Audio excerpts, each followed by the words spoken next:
Good morning. Good morning and a very warm welcome on behalf of FPIA to this online debate on Are We Spending Smart in Healthcare? My name is Jackie Davis. I'll be moderating this interactive debate after a short presentation to provide some context for our discussion. A few housekeeping notes before we start. In the panel, the debate will start with some questions from me, totally interactive discussion, and I hope all of you will join in our conversation as well. You're all muted for now, but if you want to join the conversation, please click on the Q&A button and write your question. And can I ask you, please, if writing your question, to be brief so I can see at a glance who your question is for and what it is. May I suggest Twitter length or less would be fantastic. Then, if you want to intervene orally, please click on the raise hand button and I will give you the floor and unmute your microphone when the time comes. If you have any technical problems, you can't hear us, you can't see us, if you could use the chat button for that. So there we have people in the background who can help you if you're having technical issues. So it's the Q&A button at the bottom of your screen for questions to the panel and the chat button only, please, for any technical issues. A couple of other things before we start. You should know this event is being recorded and will be posted on the FPIA YouTube channel. And finally, the Twitter hashtag for our conversation today, should you be minded to share what you're hearing with the outside world, and we do encourage you to do so. It's the hashtag that we're using for all of the autumn webinar series of conversations on key issues for the health sector. Questions inspire solutions. So before I introduce our opening speaker, we wanted to show you a short video to provide some context for our discussion. So let's watch that video.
So there we have it, ladies and gentlemen. The key question we want to try to answer in this session today: are we spending smart enough on healthcare? And if we're not, What can we do to ensure that we really do make the best use of the resources that are available, both to deliver more resilient health systems and, crucially and obviously centrally, better outcomes for patients? That's what we're going to be discussing over the next hour or so.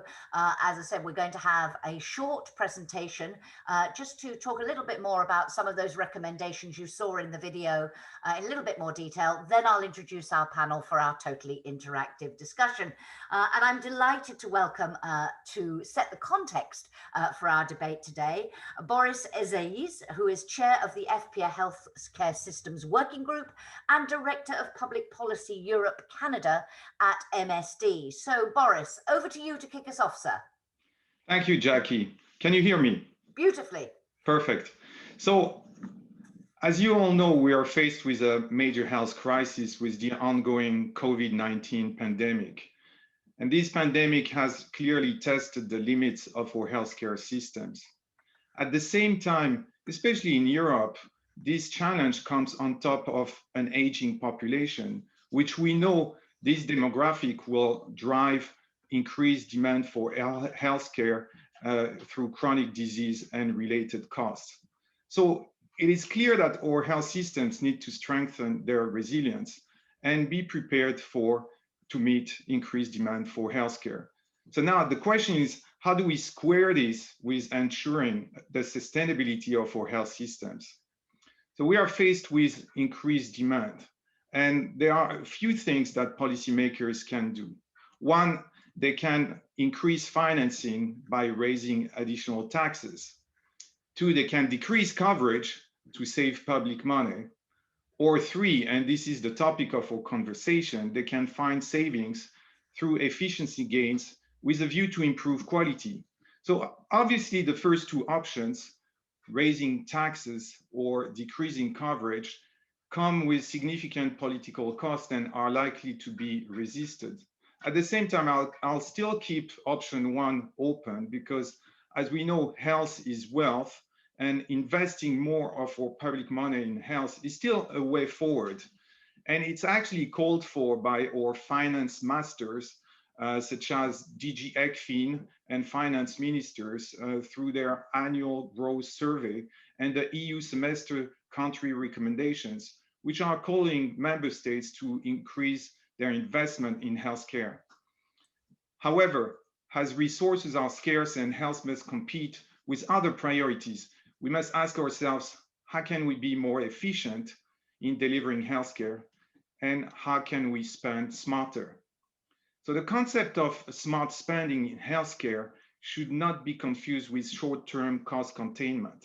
The objective of efficiency gains is not to cut budgets, and I want to make that very clear from the get-go. Efficiency means to maximize patients' outcomes, better health outcomes, with a given spending.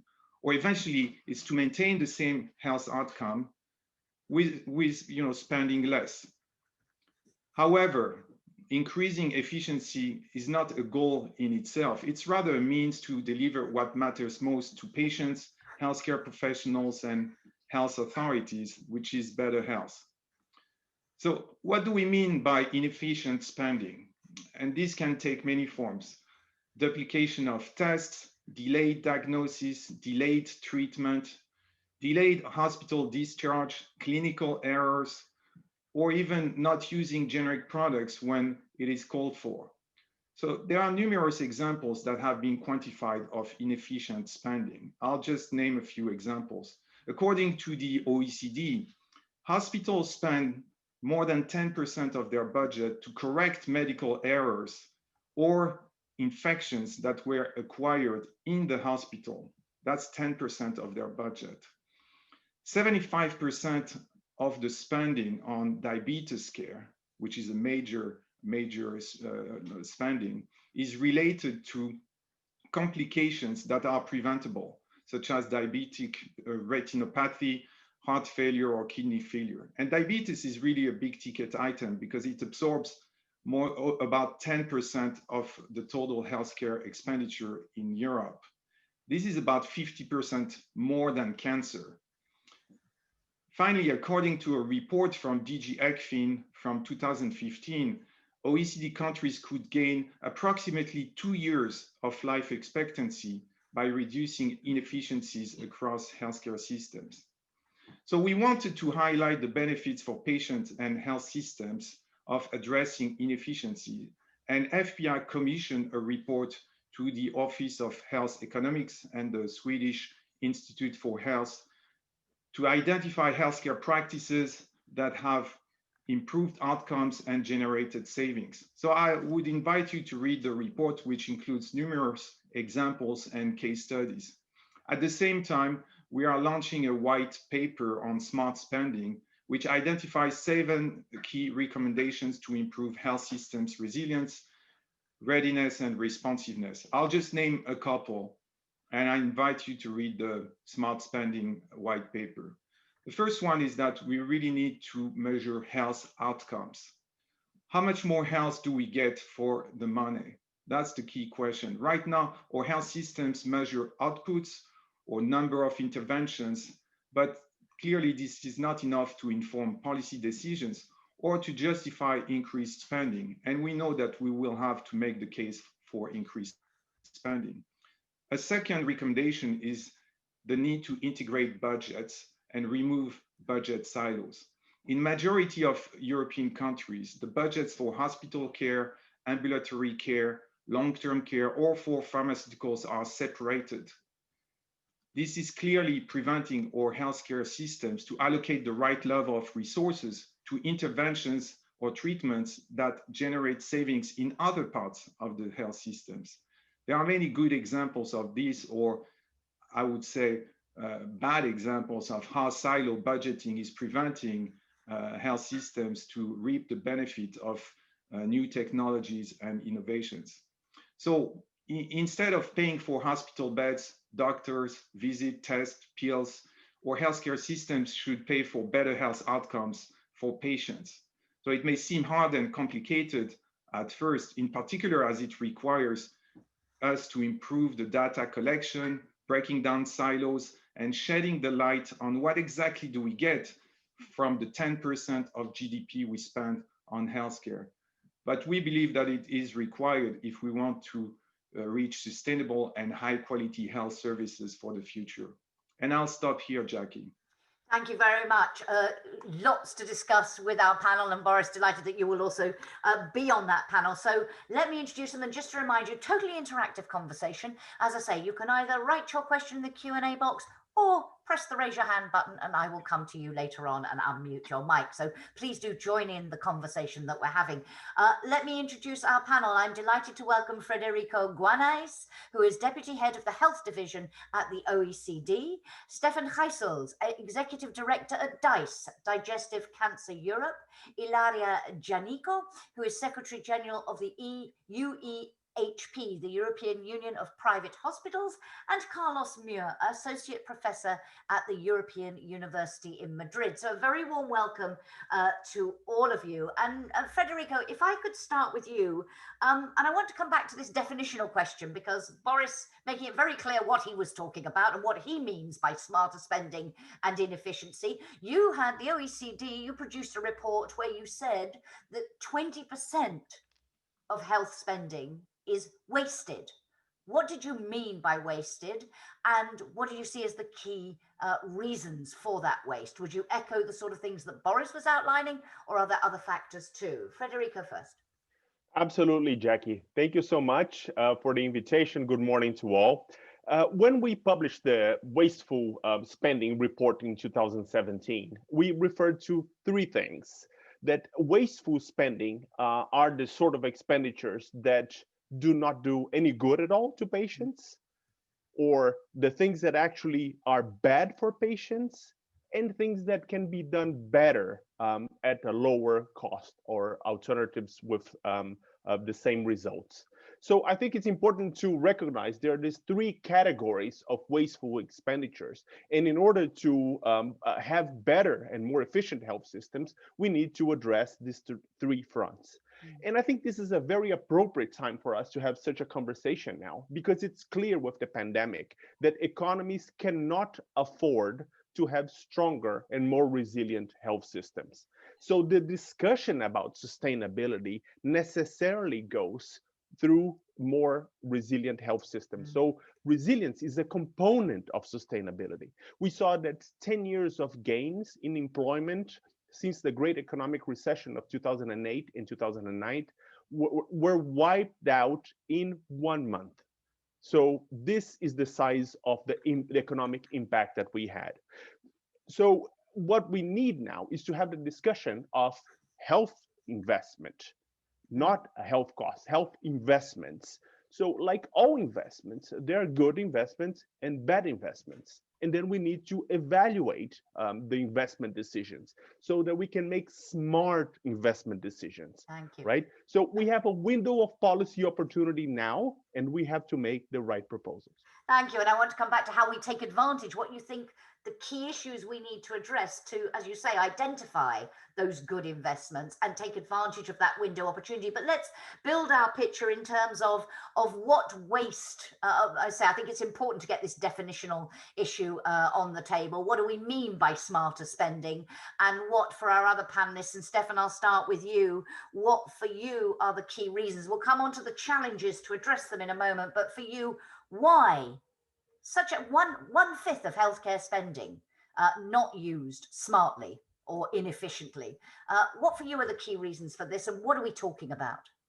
I think our entire system has been designed to use technology and interventions. I think there's very little thinking from a systems process perspective. So we always look at individual treatments for individual patients with a very specific condition.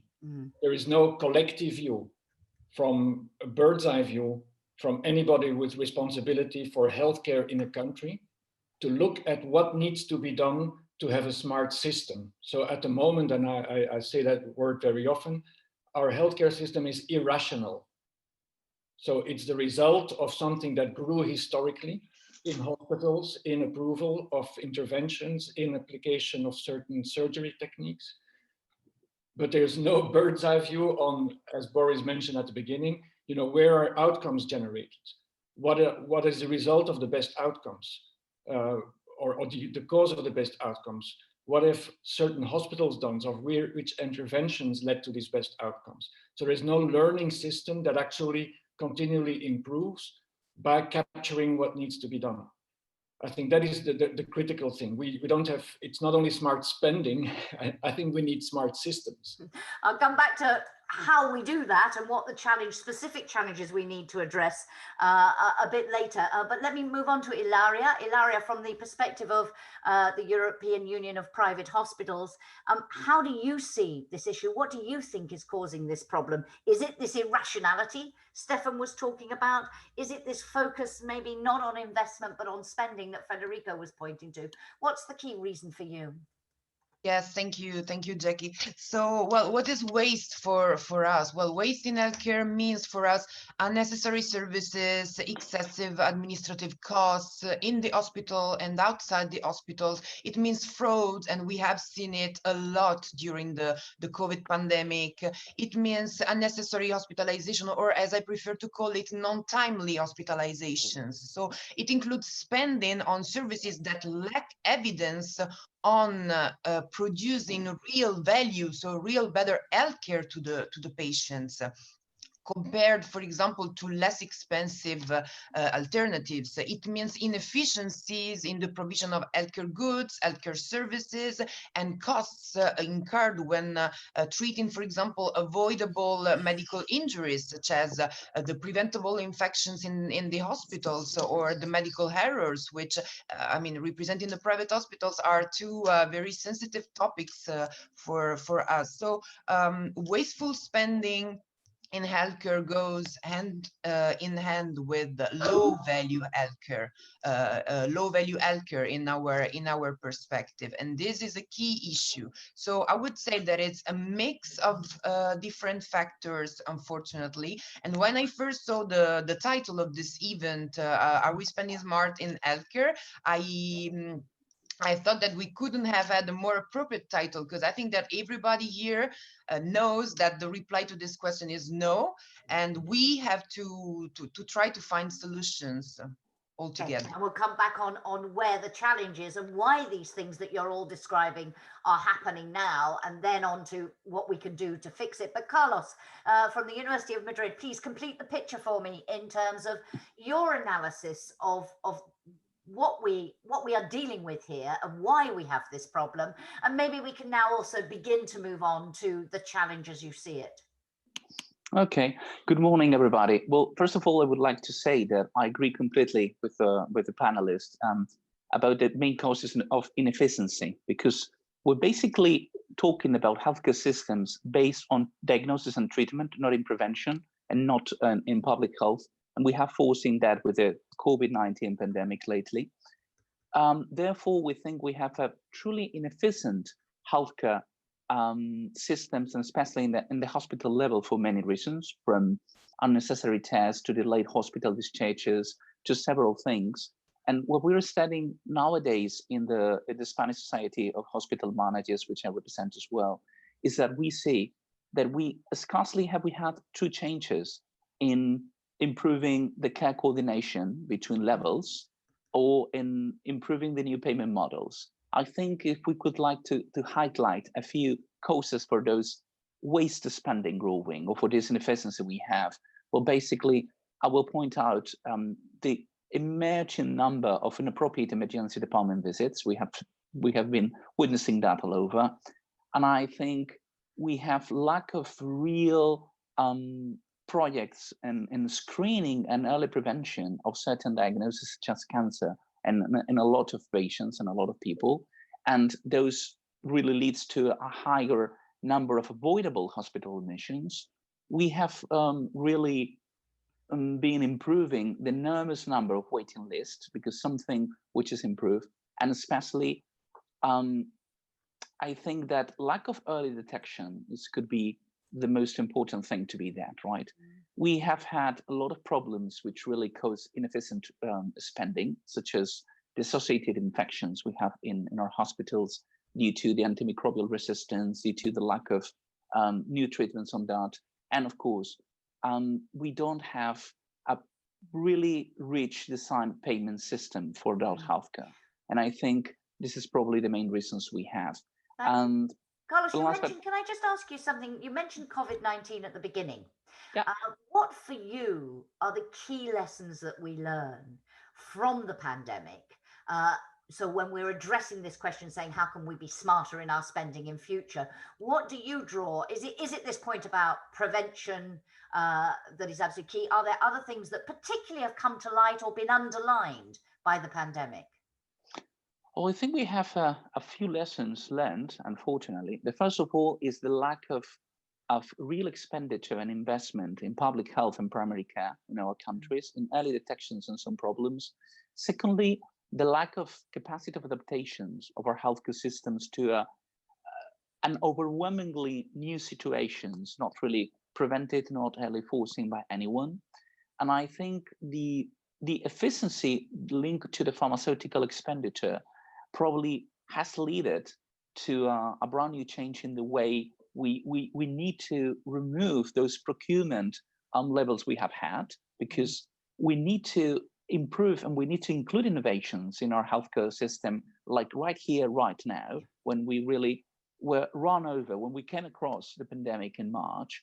And those innovation, unfortunately, has not arrived on time for the people. So I think basically we have a healthcare system which is based on volume, on how many things you do, when we should really be basically based on a value-based medicine and an outcomes-based healthcare system. I mean, what are the results of the things we do?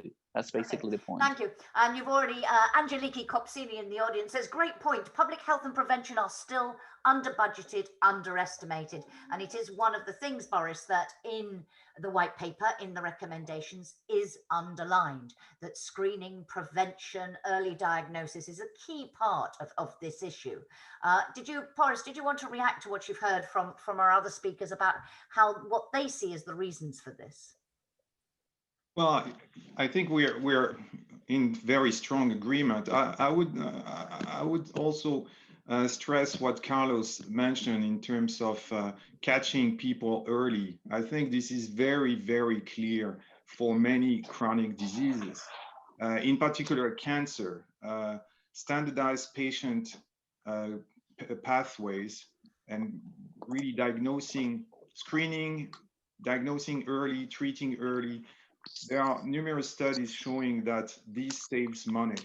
That the longer you wait between for the diagnosis, then once you have a diagnosis, you wait for the treatment. This is costing a lot more to the healthcare system. So there's clear value in driving this type of efficiency. This is what I would call a low-hanging fruit. I would stress otherwise at a higher level, the silo budgeting. Yeah. Basically, our health systems are integrators of various inputs. So you have the healthcare professionals, you have the hospitals, you have the big machinery, the imaging, the drugs. So they need to integrate all that into one particular solution, which is better health outcomes. And the problem is that since the right hand doesn't talk to the left hand and is competing with the left leg and so forth, they are unable to do this level of integration. So for you, silo budgeting, I was going to ask you, of all the challenges you enumerate in the white paper, which for you is the biggest one, and that for you, absolutely central. Stefan, you wanted to come in at this point. Yes, because I think for us, colorectal cancer patients, I think the case was presented in the animation. The case is so obviously clear that early detection saves a lot of money and a lot of misery for individual patients. Just to give you some of the figures, an early stage diagnosis in stage 1 in colorectal cancer costs on average €40,000 to treat. In a late stage, it's 40,000. That's on average in Europe, can be up to 170,000, even more. The majority of patients are diagnosed in late stage. Why is that?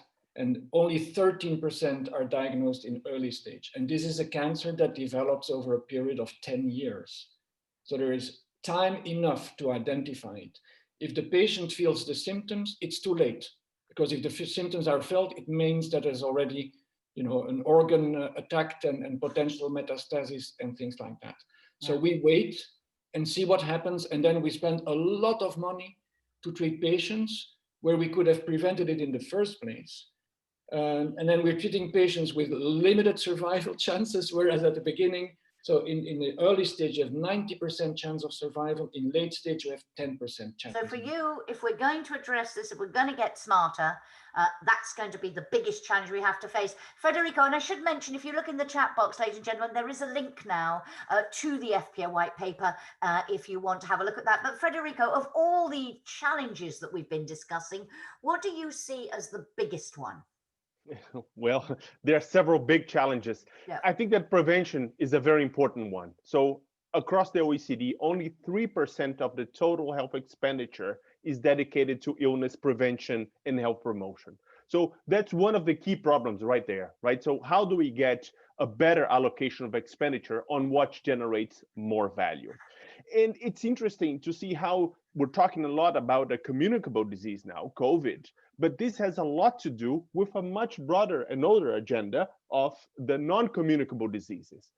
Who are the people who are at most risk for severe complications of COVID? Are the older people or the ones who had pre-existing chronic conditions, right? So I think that's very important, that in order to have more resilient health systems, we need to have more resilient populations, right? People who are healthier in the first place, people who have are less exposed to risk factors, be it obesity, smoking, drinking, but also that we catch the problems early, that we make sure that they are following through the preventive care so they'll be stronger. So when things come along, we have a resilient population to face the crisis. And so I think this would be the thing that would emphasize the most, the lack of sufficient expenditure on prevention and health promotion. Thank you very much. Ilaria, everybody singing from the same hymn sheet, as it were, in terms of prevention being a key challenge and one of the most important challenges. Would you agree with that? Are there other challenges you would particularly point to, accepting, as somebody said, it's a mix of different factors, but for what do you see as the biggest challenges? Of course, I agree with the colleagues because prevention is very, very important. And to quote the World Health Organization, health is a smart investment because health is wealth. So, of course, I agree. But from my perspective, I would say that the main challenge that we have to face is actually the change in the mindset. So, the cultural change that we need to shift from a volume-based payment to a value-based payment. And this is key because, I mean, in a way, we are now financing the non-quality. Why? Because if I'm a surgeon and I'm performing a surgery and for a reason or another, this surgery goes wrong, I have to do it twice. So I will be paid twice. And this, and I'm sorry, I mean, but we have to be honest. So, I mean, we should be able to redefine the care experience, the care pathway, and adapt the payment model to it. So I would say that this shift, this cultural change, is the most important challenge that we have to face. Thank you. Carlos, just following up on that for a moment. If, and it seems so obvious what you're all saying about prevention being one of the key ways we spend smarter. If it's so obvious, why is the investment in this area so low, as Federico highlighted in his remarks?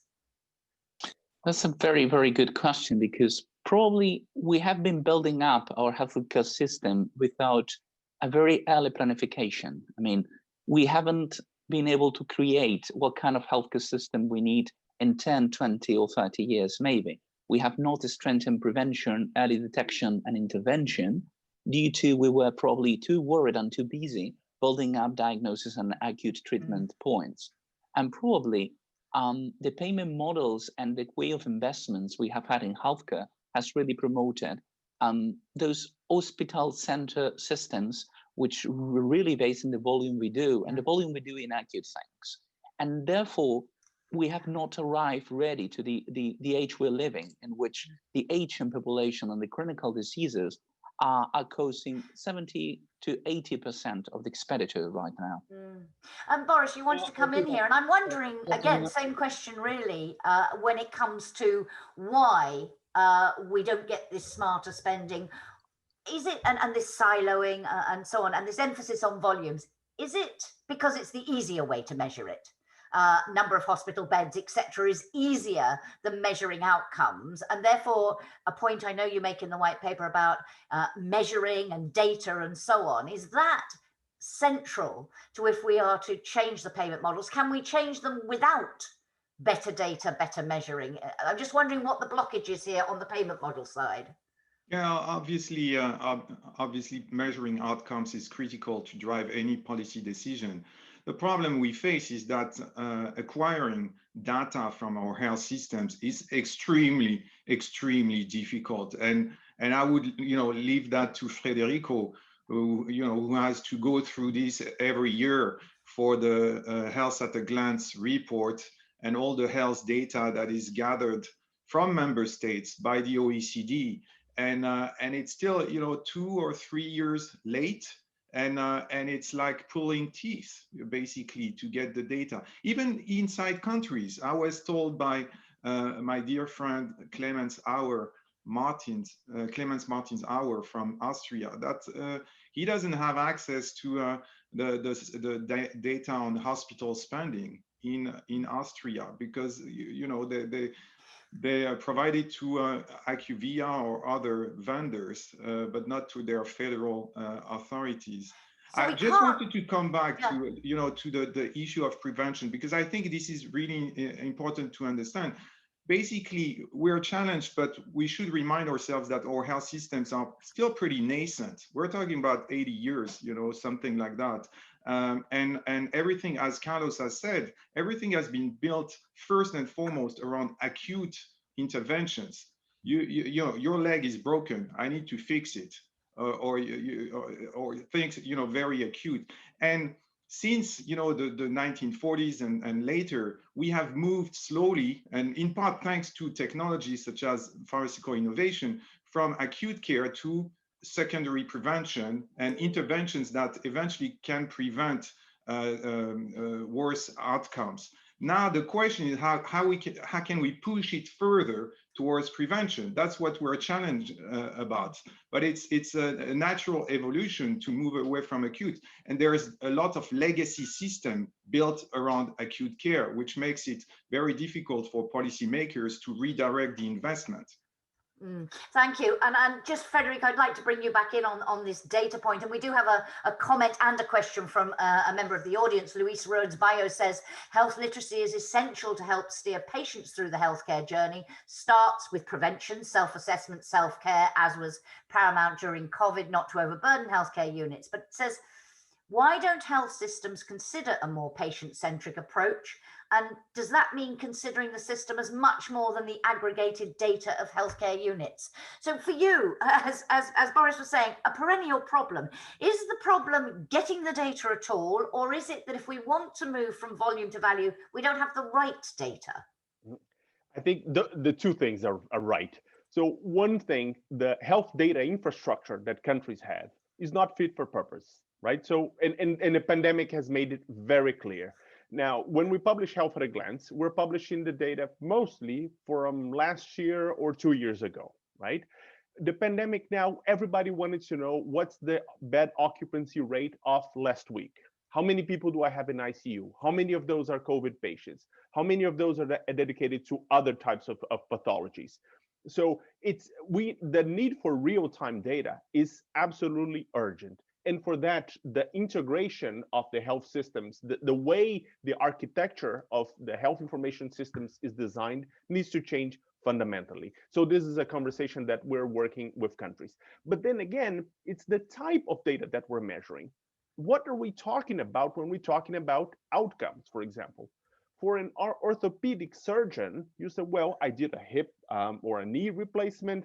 Everything went fine. There was no infection. The patient was discharged. Fine, great. Well, that was the outcome. But did the patient achieve the objectives that they were seeking with the surgery in the first place?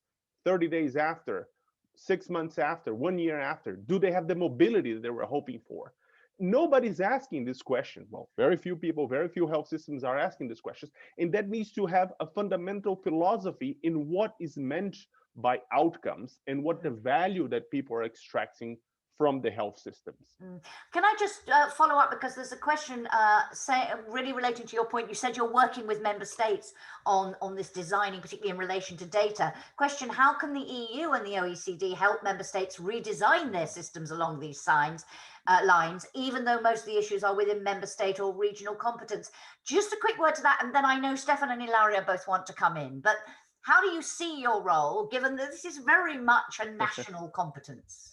Yeah, of course. I mean, but this is a big discussion going on right now in terms of what can in the role of international cooperation in exchanging the best practices, in promoting the dissemination of innovation, in learning from each other. What are the good things that are being done? And we need this more and more. So another thing that the pandemic has made very clear is the urgent need for more international cooperation. So from us is to working with countries and to say, well, what are the obstacles that you're facing and what are the solutions that other countries have attempted? Because this is a laboratory of innovation and we have to learn from it. We cannot afford to repeat the same mistakes that have been made elsewhere. So if somebody has made a mistake, we need to, learn from it and do better and improve the cycle of learning. I want to come back on how we do that, but Stefan, you wanted to come in and then Ilaria.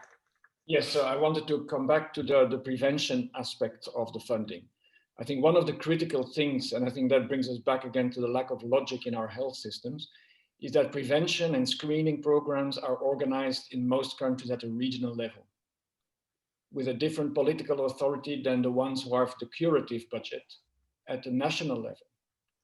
And I think that creates tension. I mean, I've been in discussions very cynically with politicians of regions who are not willing to invest because they say any benefit of the investment we make will go to my competitor from another political party who has the health budget at federal level, right? So you have this kind of irrationality, and the patient is the victim, or the citizen is the victim of this lack of logic and coherence in policy making. I think the second thing I want to say is that to Federico's point, Europe can do a lot in that. Europe can help us to cross these boundaries and make sure that we have the same systems in place everywhere. Because I think sharing practices and demonstrating outcomes and showing results like we've done now with the Basque region, for us as patients, this is absolutely critical. We want to show the best cases so that everybody else can learn from this. And I think lives can be saved, massive amounts of lives and massive amounts of money if everybody applied the best practices. And Stefan, to this point about the focus being, as Federico said, okay, the patient was discharged, it all seems to have gone fine, and we leave it there. We don't actually follow up. Do you, from a patient perspective, how do you think we fix that to make sure that really, I mean, that really we're focusing on outcomes, and outcomes not very narrowly defined, even within that mindset? And then Ilaria, I promise I'm coming to you. Yeah, I think I have a very self-serving answer to that. I think the value of patient organizations in Europe is completely undervalued. Mm. So the patient organizations and the collective intelligence of all the patients going through the patient journey is of incredible value. So we know what patients expect. We know where outcomes are being generated. We know what patients want. We know what patients' social situation is. We know what their financial situation is. We can aggregate all these data together from A to Z through the patient journey. Mm. We can help to make the systems much more efficient, identifying the gaps where people are being misdiagnosed or get the wrong treatment. I think we are the only owners or custodians of the patient journey. I think if we would get funded publicly for the work that we do, yeah, I think we could generate a lot of information with very deep patient insights that would benefit, first of all, patients in the first place, but I think society will benefit in the second place. Mm. And it is not that we are against, that we want spending. I mean, we're coming with a white paper on colorectal cancer. And I mean, we point out, like in the report that is presented, that there's a lot of savings to be generated by, smarter ways of organizing. Okay. Okay, and there's a comment here from Robert Johnson saying, just to endorse the comments about the need for patient-reported outcomes, experience measures, the system can improve outcomes and save funds by involving patients and customers in the analysis. So very much endorsing what you're saying. Ilaria, you wanted to come in.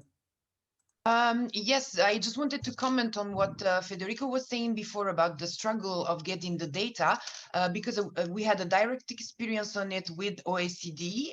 We went to see them in Paris in the past, and we were asking them, why don't you ever make the distinction, for example, between public and private sector in your papers? Why you never have the data coming from the private sector in your papers? And they, of course, they replied to us that their studies are based on the national data. So if the national healthcare system doesn't make the distinction between public and private, doesn't have the data coming from the private sector, they cannot invent it. So I just wanted to comment on this by saying that, yes, already getting the data is the first struggle. And then, of course, we need more transparency, accountability, and all the rest that has already been said by the colleagues. Thank you. Carlos, a reaction from you to this discussion about data, what data we need, who needs to generate it, and perhaps also if you could pick up on this point, because I'm seeing more comments coming in about this, the role of the patients in it. We have one here from Arthur Schroeder saying, in order to avoid falling into old traps, we have to start, we've started to approach healthcare from the citizen's point of view. And then you get a clean view, he says, by looking at the issue of developing preventative care in a different way. Your reaction to that? Well, okay, I think all of us, we have been struggling about getting the best health data in the latest years, because I think it will remove duplicative intervention, unwarranted costs, and we will have really cool data to define and to planify new strategies in health. We cannot planify resources if we don't have the proper data. That's one point. We have to implement the standardized patient pathways to improve this care coordination. And if we don't have the digital health services and the electronic health records in the 100% of our healthcare institutions, private or public based, it doesn't matter. Really, we will have lack of crucial tools to strengthen that coordination. And this will be a tremendous source of wasting at one point. And I think if we include the perceived quality if we include the prompts and we try to identify the health results we get from our services, and therefore we improve empowerment and self-management throughout the patients across to their own health data, I think will be very helpful, because we have to really get the patient's journey as a continuum, not as something which belongs to one care of level or the other. We need to do that continuum, and that continuum belongs to the patient as well. Absolutely, and I want to come to that point in a minute and come back to what improving care coordination means. But just while we're staying on measuring outcomes, a question from the audience. It's about measuring outcomes, even though we have some great initiatives like ICHOM providing standard sets for different diseases with the aim to put emphasis on measuring outcomes that matter most to patients. How visible are these initiatives? How do we make sure we haven't got lots of different ones? And do we have the right EU framework? What can the EU do? It comes to the who does what. Stefan, please. Yes, I think we analysis was made for patient-reported outcomes measures in colorectal cancer, and the result was they looked at all the different prompts that exist, and so they identified 917 different indicators in 53 domains, which is of course not workable. And I think ICHOM has one of these standards, but I think it's only one. I mean, we have the impression that they need to be updated and that they need to be harmonized. I mean, there's no way you can differentiate or compare results if you don't have, standard definitions of indicators. So you all have to use the same indicators. I think there's a lot of work to be done there. But of course, we applaud the use of patient-reported outcomes measures. Thank you. Boris, could I turn to this question? I want to pick up on what Carlos just said about the patient journey as a continuum. Because one of your key points and the key recommendations, and we've talked about and touched on it already, is improving the coordination of care as part of efforts to reduce the duplication you talked about and the delays and so on. What for you is the key to improving that coordination of care? What do we need to do? What's the challenge here? Well, I would ask the question also to people working in hospitals and designing health services. I represent the research-based industry here, so I don't want to come across as an expert. I am not. I would say from my understanding of health systems is that right now we are struggling, especially if you have somebody with multiple chronic disease and an aging person. Basically, and we have all had this experience, you need to implement and develop a single enterprise around that person. So basically, there is somebody in the family that will dedicate almost full-time activity to manage all the services between the hospital, the GP, eventually long-term care, and so forth. It's almost a single micro enterprise, okay, in terms of management. I think some healthcare systems have understood that and have now dedicated persons that will basically be involved in helping the patient walk through the complicated administrative processes and different branches of the healthcare system. I know that the UK, for example, some years ago implemented this, and it doesn't require healthcare professionals. It requires a limited amount of training. And what we see in other healthcare systems is that you're basically counting on the GP to do this for the patient. But the GP already has his or her own practice, and so we'll do that after hours. So that doesn't work. Or indeed, you're requiring the patient or the carer to become professional in this approach. But Ilaria, perhaps from the hospital's perspective, you could comment on this because your members have direct experience on the ground of this particular challenge. How do you see it, and what can we do to improve care coordination and not put so much burden on the patient? And I'd like to get Stefan's reaction on that part of it too. But you first, Ilaria, please. Yes, thanks. Indeed, we need to have a holistic view of healthcare. So we really need to stop thinking in silos. I know that we keep saying this, but unfortunately, it's still not the reality. Why? Why is it so hard? And for us, I mean, it's very important because we really need to share best practices, to share data, because we know that at local level we have, as private hospitals, we have a number of initiatives already going on, but it's so difficult to share them. And working for a European federation, what we saw is that is sometimes more, I mean, sometimes private hospitals are more willing to share their experiences and projects with other peers in Europe and not with other hospitals in the same country. And this is a problem, and this is not at all acceptable, because again, we need to compare each other, and we need also to learn from each other, and to do some benchmark, because we need to understand that we all work for the same system, which is one, and for the same single patient, which again is one. Thank you. And I want to come back on this best practice sharing. And we, as Boris mentioned at the beginning, the report has a lot of case studies of things that have worked, have made a difference. How do we scale that up? But before we do that, just coming back to this question of coordinated care, and Stefan, Carlos and Federico, I would like to get a comment from each of you on this. But Stefan, first, from the perspective of the patient, Boris saying now often the patient has to work really hard to try and ensure that coordination of care. And it's a burden that shouldn't be on the patient, should it? No, and I think that's again, and I think there's a big difference in the role of patient organizations in different countries. So in the more mature countries, the patient organizations act as actually the patient coach or navigator for the system. So they become member of the patient association, and they even get information on which hospitals have the best outcomes for this specific condition. They help them with their psychological, relational, nutritional aspects that are often forgotten in the hospitals or not within the mandate of a hospital. So I think very often patient organizations can really guide and coach the patient for all the clinical and non-clinical aspects of the disease. And I think this is absolutely critical.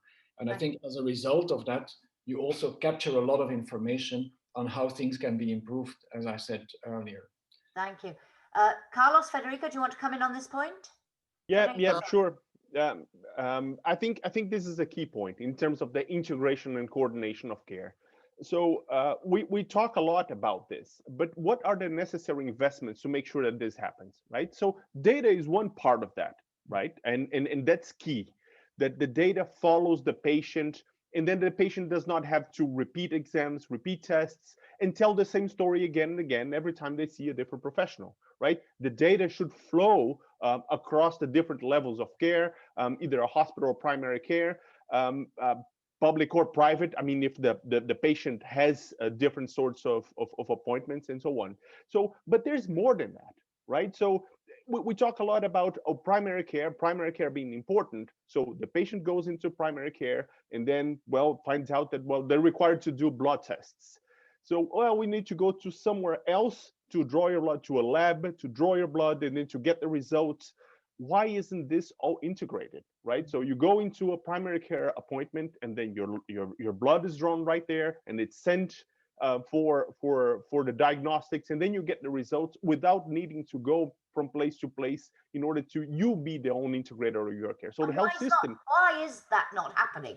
Exactly, because that requires specific infrastructure. The back office of primary care needs to be in place, right? The laboratory infrastructure. And now we saw this in COVID, right? So the primary care saying, look, we don't even have access to the testing, the diagnostic testing for COVID. So that needs a strong infrastructure and governance of the systems of different providers so that they can work together. If the primary care refers a patient to a specialist, it should not be the patient's task to go and shop around and look. Well, the best integrated healthcare systems, they have systems in which right from the primary care appointment, they can say, look, we have here a referral to you and an appointment is ready for you tomorrow to see a specialist. Is that good for you? Yes. And then the patient can leave the consultation with the appointment scheduled. So that requires information systems, but multiple scheduling, agendas, shared systems, shared infrastructure. And I think that's very important. Linked to more of a comment than a question from one of our audience about digital infrastructure for healthcare and how important Health 4.0. And if anybody wants to know, Arthur Schroeder is talking about an initiative that they have in that area. You can look that up. But Carlos, for you, the key, would you agree with what you've heard in terms of the key to this care coordination that's so crucial? Where would you put the emphasis in terms of tackling it? Well, I agree 100%, and I would really put the emphasis on what we call the integrations, because when we talk about coordination of care, and we have two different levels with two different budgets, I think it does not guarantee any health system sustainability and resilience, by all means, because what we need is a really normalized managing of what we call as one health system, including all the stakeholders, because I think patient services, industry, and every single actor and actress which is around the health system has a lot to say about it. Therefore, that integration of all, and of course, having a quality health data will be crucial. And by all means, I think the emphasis will be in an additive, structural changes. We don't need any particular movements from time to time. We need to do a really structural change in our health system to get adapted to what we have now, right? Hospitals without walls. We need to maintain chronic patients at home rather than make an admission and necessary admissions in the hospital. And of course, we need to really be very, very quick in doing that. And COVID-19 pandemic has shown us how important is all that. Absolutely. Let's take a couple of more questions from the audience, and then I want to come back to the question of scaling up some of the best practices, but questions from the audience. And one, Telma Costa says, I would like to introduce the issue of waste on medicines delivered back to the industry with several months of valid shelf life because the distribution channel doesn't accept to receive products with less than 6 months. Couldn't we find a better way to manage these inefficiencies, especially when we know that in African developing countries, there is such an urgent need for medicines? And Boris, if I could perhaps come to you and also link it to one of the points you made right at the beginning in your intervention about generic medicines and that whole relationship and how we use them most effectively, and so we can plow more money back into innovative medicines and so on. Could you react on that point, please? Yes, sure. I think this is a valid point about shelf life. I mean, obviously, most of it is for regulatory purposes, and rightly so. There are initiatives actually by the industry to make sure that we capture these medicines and deliver them to less developed countries.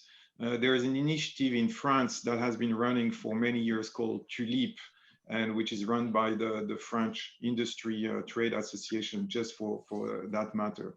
Then, you know, in terms of generic use, I think the research-based industry is quite comfortable with the fact that we have some exclusivity right on our innovation for a limited time period. And actually, this limited time period is important because it's a clear driver to continue to innovate. So the way I see it is that there are, you know, we're often talking about the pharmaceutical industry, but there's really two very different industries. One is the research-based, which is developing new products. The other one is the generic industry, which is very necessary, but, you know, which is bringing to the system value through lower prices and quality. That is what we are asking from generic products. So obviously healthcare systems, and we see that in some countries, need to really equip themselves to improve the use of generic products, because that frees up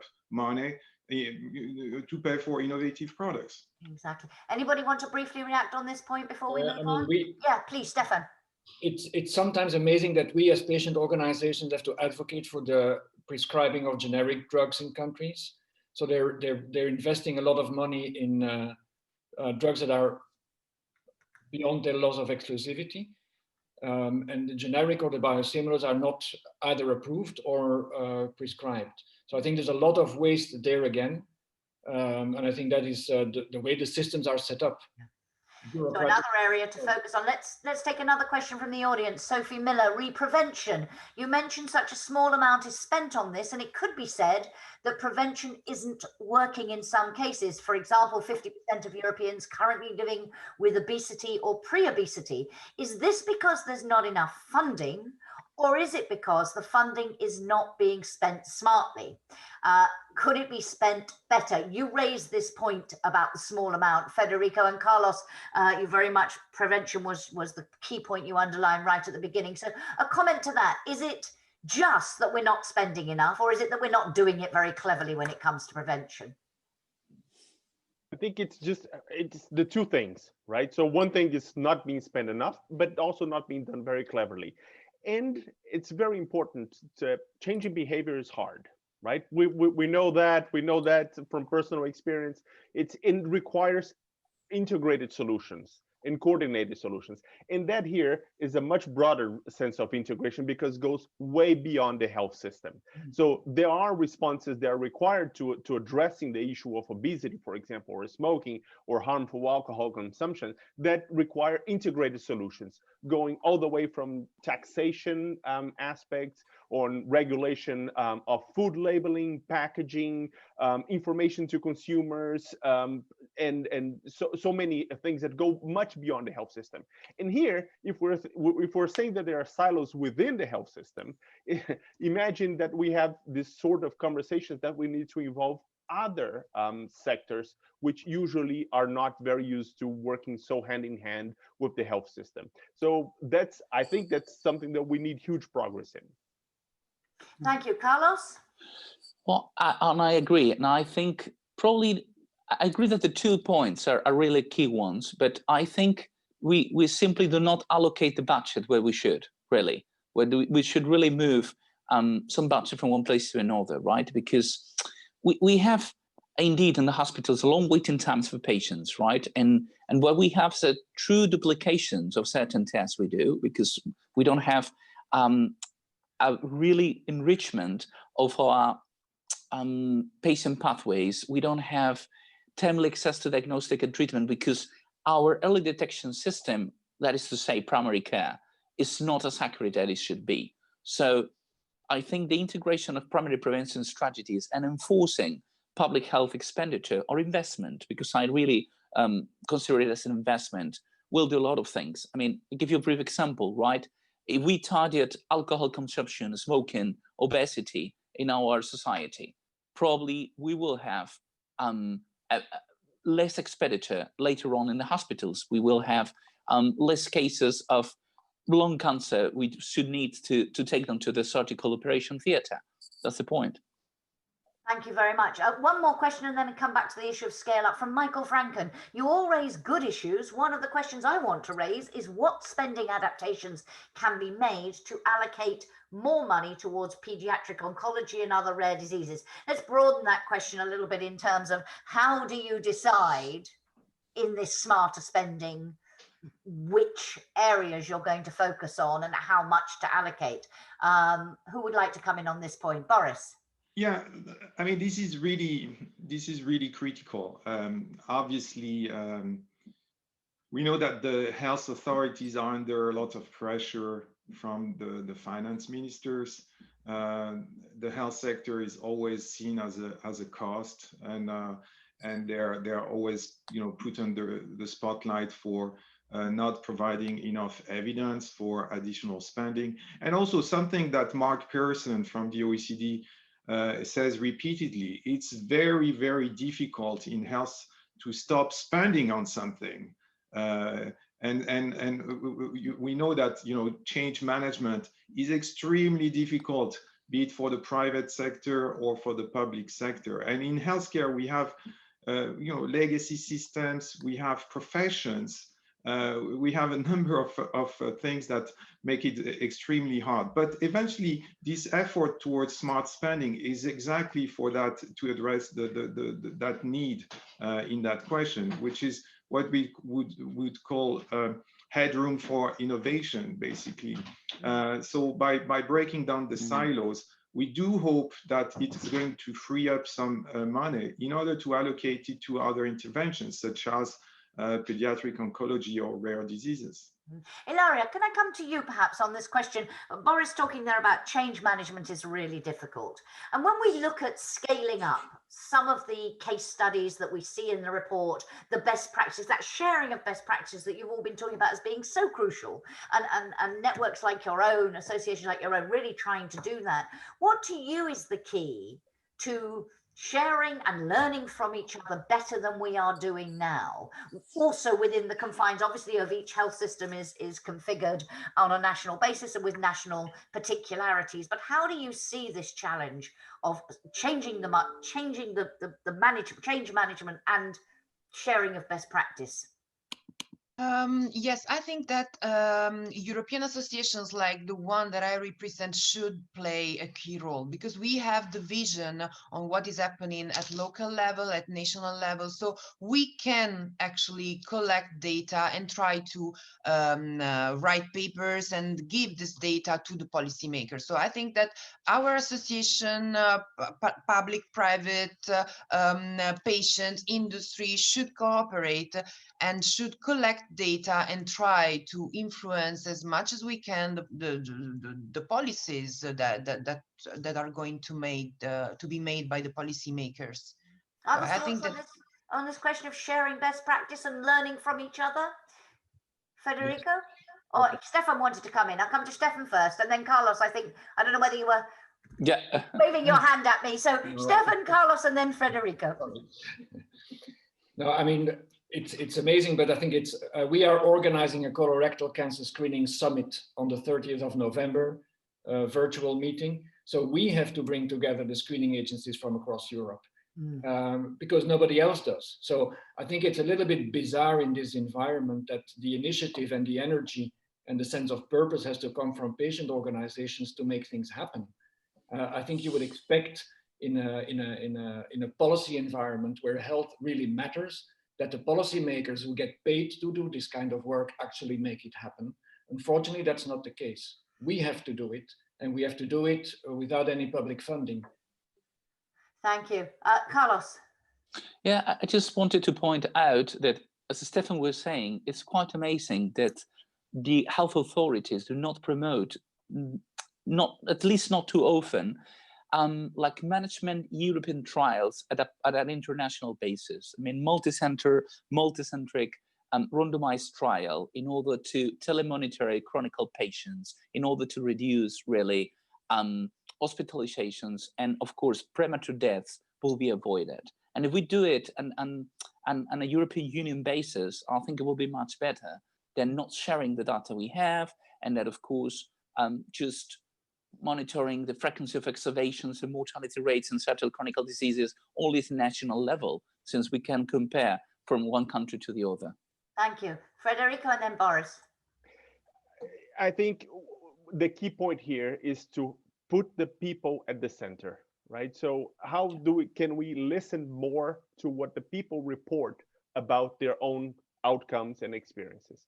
So without that, all of that what we're discussing here today will be irrelevant if we do not have an agreed definition on outcomes. So I think it's key to change this conversation. And in education, for example, the OECD was very successful in changing the conversation from teaching to learning, right? I think you all know the PISA OECD exams, right? So that completely changed the conversation. So we need to do the same in healthcare, to change the conversation from healthcare to well-being, right? And for that, we need to listen to the patient, because the patients are the only ones that can report about their well-being. So without that, I think all of the rest that we're discussing becomes not very relevant. Boris. Yeah, no, nothing really to add. This is I can only very strongly agree with what Federico has said. Obviously it comes with some challenges, but maybe there are, when you look at the health programs being financed by the European Union, and there's really a lot of them, and excellent ones, and there's always a condition within those programs to have some communication aspects. The European Commission insists on these communications. So eventually there's going to be a couple of conferences, or today webinars and so forth.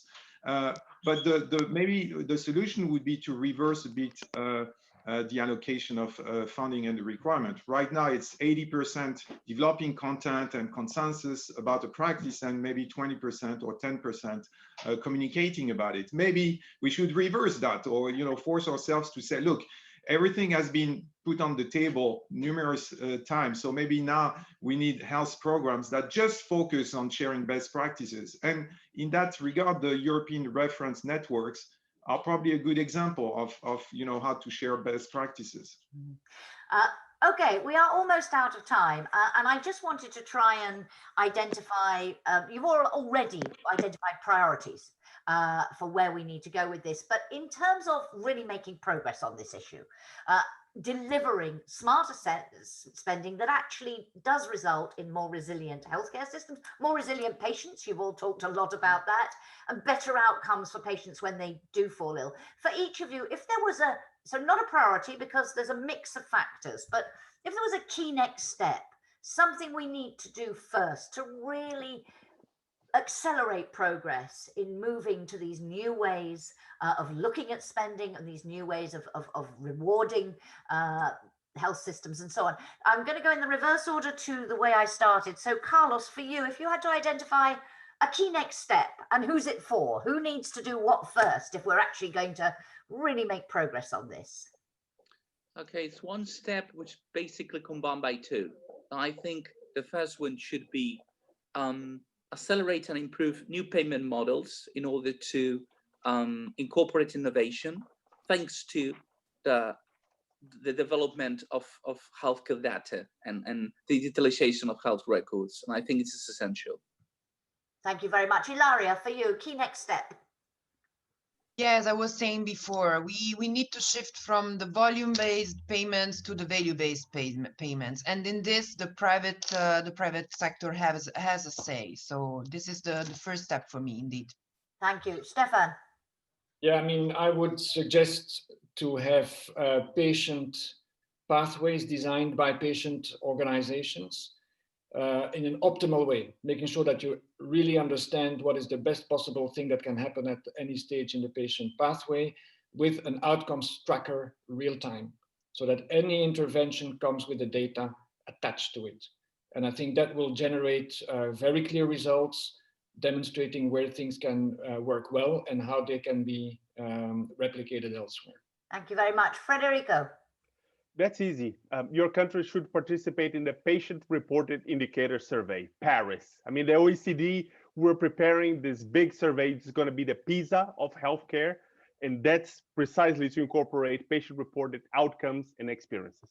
We already have 17 OECD countries that lined up, and we hope that all of them will join. And what's the time frame for this? Well, the pilot is going to start in 2021. We're hoping for the first wave of results by 2023, but now is the time for the countries to register. We already have 17 countries lined up and counting.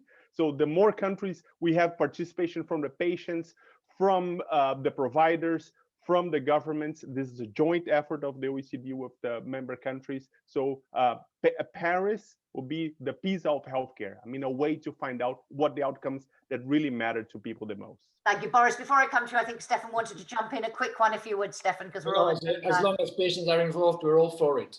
Okay, Boris, you have the last word, Boris. Your key next step of all the issues that you raise in the white paper, all the recommendations you make. Where do we start now to really make progress? Well, I think we've covered through what was said previously all the 7 recommendations that we have put forward in our white paper. So I strongly agree with all of them. Personally, I would obviously put the priority on empowering patient organizations for the design of healthcare delivery. I think this is critical, and we've been struggling with patient centricity for a long time. It's been a buzzword 10 years ago, but the need remains the same.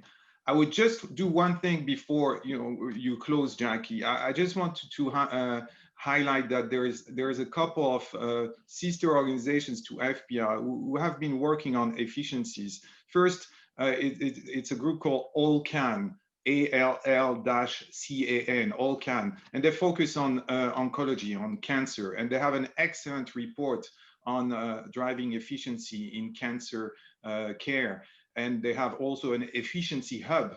So if you look at allcan.org, you'll find all the resources. And also indeed, vaccines. Sorry to interrupt you, Boris, but Eduardo Pisani in our question box refers to the AllCan patient survey published last year and saying, tried to do exactly what Federico mentioned, thanks to the input of 4,000 patients across 10 countries who identified areas for improvement in cancer care. So just wanted to bring that in. Sorry to interrupt you. No, sorry, that's okay. And the other thing is what Vaccines Europe, another organization sister to FPR, has done on smart spending, and immunization programs are really a very, very strong, efficient step for public health.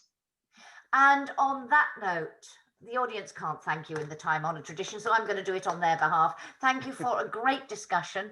I think we identified the challenges, and we also came a long way in terms of identifying what needs to be done and where we need to start if we are really to spend smarter in healthcare and deliver those better outcomes for patients, which are at the heart of this. So thank you very much to all of you. Thank you to you for joining. Thank you for your questions and your comments. I managed to squeeze, I think, all the questions in and most of the comments. So thank you so much for your contributions. It only remains for me to wish you a very pleasant rest of the day and stay safe. Goodbye. Thank you, Jackie. And Thank you. all Bye. the Thank you. Bye. panelists. Bye.